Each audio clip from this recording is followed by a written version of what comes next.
এরপরে হাদিসের মধ্যে রাসূল আকরাম সাল্লাল্লাহু আলাইহি ওয়াসাল্লাম বলেন, কোন ব্যক্তি যদি ভুলবশত কোনো কিছু খেয়ে ফেলে তার সাপোজ আমরা সারা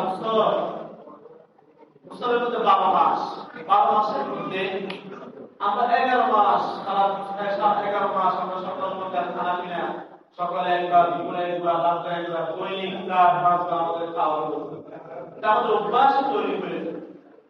রমজান এক মাস আসে আমাদের মাঝে।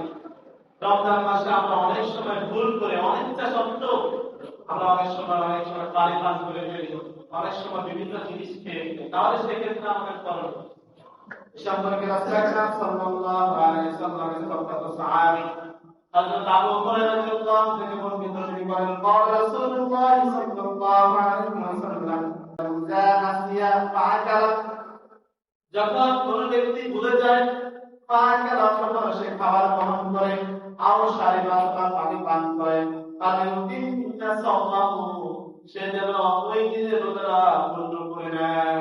অর্থাৎ আমি ভুলবশত মনে না থাকার কারণে আপনি পানি পান করে ফেলেছেন অথবা কোনো জিনিস খেয়ে ফেলেছেন, তাহলে ওই দিনের রোজাটা আপনি পূর্ণ করে ফেলবেন।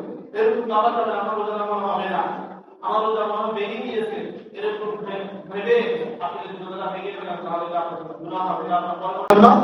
আপনার করণীয় হচ্ছে আপনি যদি ভুলবশত কোনো কিছু খেয়ে ফেলেন বা পান করেন, তাহলে ওই দিনের রোজাটা আপনি পূর্ণ করবেন। ফাইন্নামা আকারামাহুল্লাহু ওয়া সাল্লাম, কারণ আল্লাহ তাআলা তাকে মাহান করেছে। আপনি ভুলবশত খাবার খেয়েছেন, ভুলবশত পান করেছেন, সেটা আল্লাহ তাআলার পক্ষ থেকে আল্লাহ তাআলাই আপনাকে মাহান করেছে, সম্মানিত আল্লাহ।